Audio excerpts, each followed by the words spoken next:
सियावर रामचंद्र की जय। मेरे प्यारे देशवासियों, राम राम। जीवन के कुछ क्षण ईश्वरीय आशीर्वाद की वजह से ही यथार्थ में बदलते हैं। आज हम सभी भारतीयों के लिए, दुनिया भर में फैले राम भक्तों के लिए ऐसा ही पवित्र अवसर है।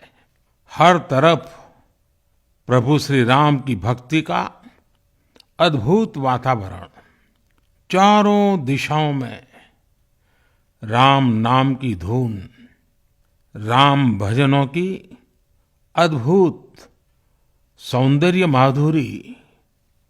हर किसी को इंतजार है 22 जनवरी का, उस ऐतिहासिक पवित्र पल का। और अब अयोध्या में रामलला की प्राण प्रतिष्ठा में केवल 11 दिन ही बचे हैं। मेरा सौभाग्य है कि मुझे भी इस पुण्य अवसर का साक्षी बनने का अवसर मिल रहा है। ये मेरे लिए कल्पनातीत अनुभूतियों का समय है।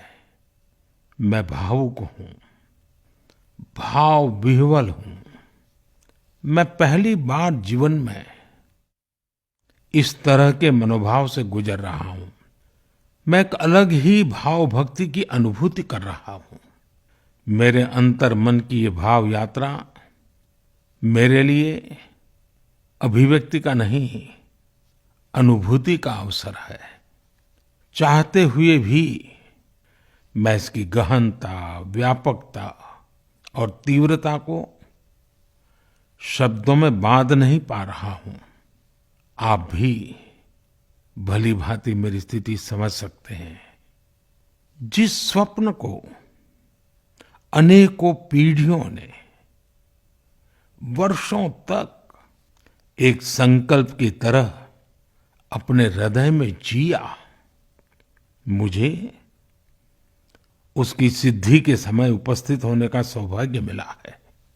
प्रभु ने मुझे सभी भारतवासियों का प्रतिनिधित्व करने का निमित्त बनाया है।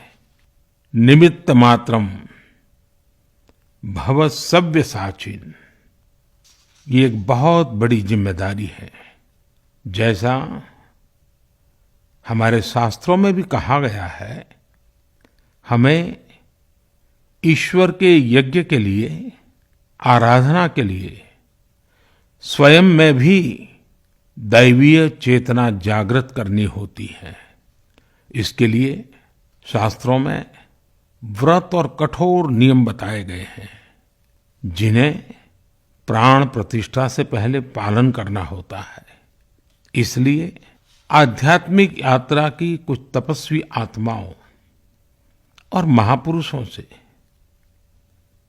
मुझे जो मार्गदर्शन मिला, उन्होंने जो यम नियम सुझाए हैं, उसके अनुसार मैं आज से 11 दिन का विशेष अनुष्ठान आरंभ कर रहा हूं।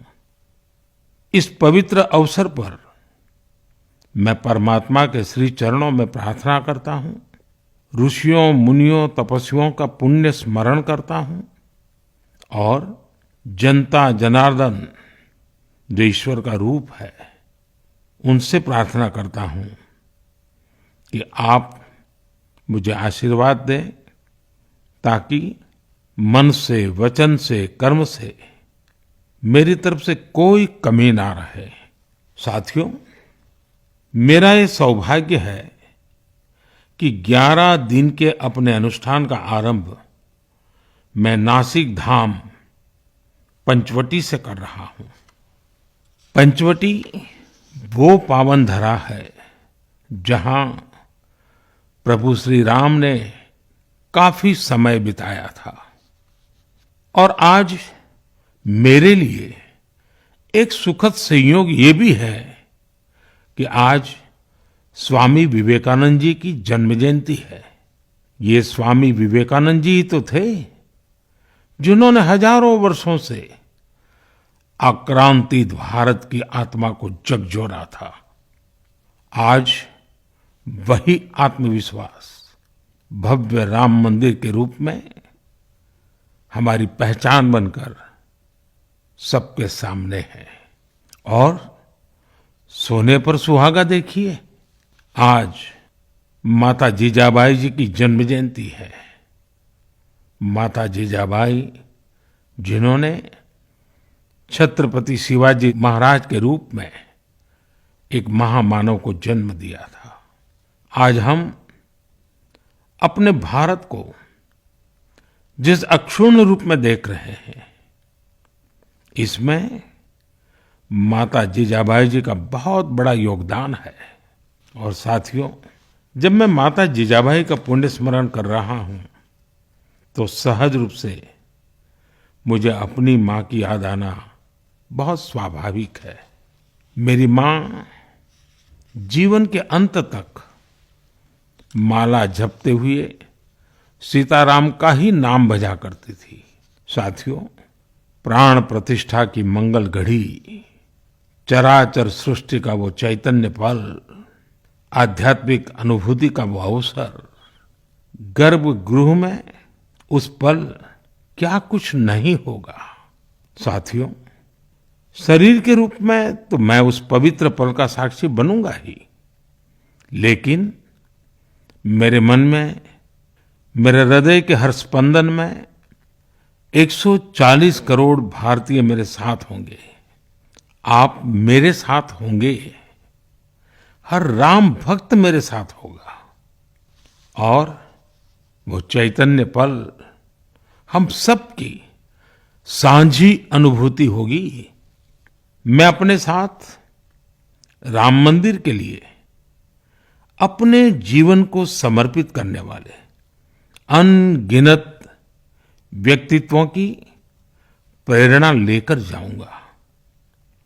त्याग तपस्या की वो मूर्तियां, 500 साल का धैर्य, दीर्घ धैर्य का वो काल, अनगिनत त्याग और तपस्या की घटनाएं, दानियों की, बलिदानियों की गाथाएं, कितने ही लोग हैं जिनके नाम तक कोई नहीं जानता, लेकिन जिनके जीवन का एकमात्र ध्येय रहा है भव्य राम मंदिर का निर्माण। ऐसे असंख्य लोगों की स्मृतियां मेरे साथ होगी। जब 140 करोड़ देशवासी उस पल में मन से मेरे साथ जुड़ जाएंगे, और जब मैं आपकी ऊर्जा को साथ लेकर गर्भगृह में प्रवेश करूंगा, तो मुझे भी एहसास होगा कि मैं अकेला नहीं, आप सब भी मेरे साथ हैं। साथियों, ये 11 दिन व्यक्तिगत रूप से मेरे यम नियम तो है ही, लेकिन मेरे भाव विश्व में आप सब समाहित है।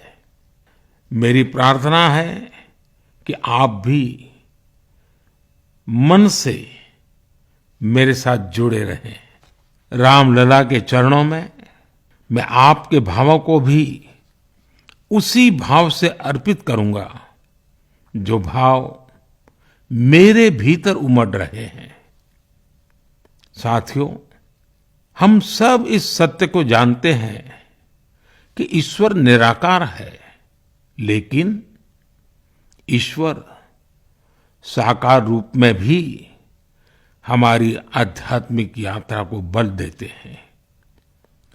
जनता जनार्दन में ईश्वर का रूप होता है, ये मैंने साक्षात देखा है, महसूस किया है।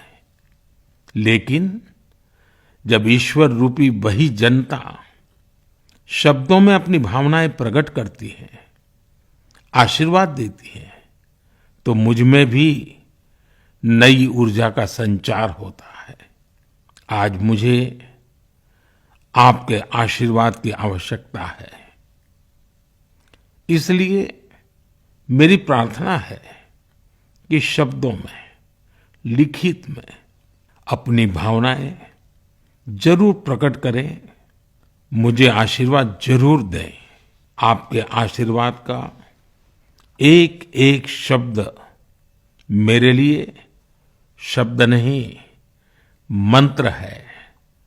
मंत्र की शक्ति के तौर पर वो अवश्य काम करेगा। आप अपने शब्दों को, अपने भावों को नमो ऐप के माध्यम से सीधे मुझ तक पहुंचा सकते हैं। आइए हम सब प्रभु श्री राम की भक्ति में डूब जाएं। इसी भाव के साथ आप सभी राम भक्तों को कोटि कोटि नमन। जय सिया राम, जय सिया राम, जय सिया राम।